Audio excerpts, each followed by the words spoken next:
Viti 2012 është një vit I keq për lirinë e shtypit. Raporti vjetor I reporterëve pa kufi tregon për 6 punonjës mediash dhe 47 blogger të vrarë. Në 2012, gjatë ushtrimit të profesionit, kanë gjetur vdekjen 88 gazetarë, shifër rekord kjo që nga viti 1995, një vit I jashtëzakonshëm e vdekje, thot Ulrike Gruska, e organizatës Reporterët pa kufi. 88 gazetarët humbën jetën ndërsa raportonin në luftra, thuhet në raport, ose ata janë vrarë për organizatave kriminale të kontrabandistëve të drogës, prej militantëve islamist apo me udhëzim të nëpunësve shtetëror të korruptuar. Ka disa arsye për këtë rekord tragjik, thot Gruska, kryesisht lufta në Siri, kaosi në Somali dhe talebanët në Pakistan, varrezë për gazetarët.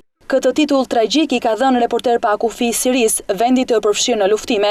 Gjithsej 65 punonjës mediash kanë gjetur vdekjen gjatë ushtrimit të profesionit në vitin 2012 në Siri, 17 gazetar, 44 qytetar gazetar dhe 4 punonjës mediash, 21 të tjerë janë arrestuar. Një vit I zi, konstaton raporti edhe për gazetarët në Somali, ku kanë vdekur 18 gazetar. Asnjëherë më parë nuk kanë humbur jetën një numër kaq I lartë gazetaresh në këtë vend. Shumica e tyre kanë rënë viktimë e sulmeve të paramenduara. Në Pakistan, si vjet gjetën vdekjen 10 gazetar dhe një punonjës I medias. Në Meksik, gazetarët janë të rrezikuar, kryesisht ata që shkruajnë për krimin e organizuar, pra për kontrabandën e drogës, korrupsionin dhe lidhjet mes bosëve të krimit dhe nëpunësve shtetëror. 6 gazetarë kanë gjetur vdekjen gjatë vitit 2012. Ndër 5 vendet më të rrezikuara, Reporter pa kufi konsideron Brazilin, vendi ku në vitin 2014 do të zhvillohet kampionati botror I futbollit dhe në 2016 lojrat olimpike verore.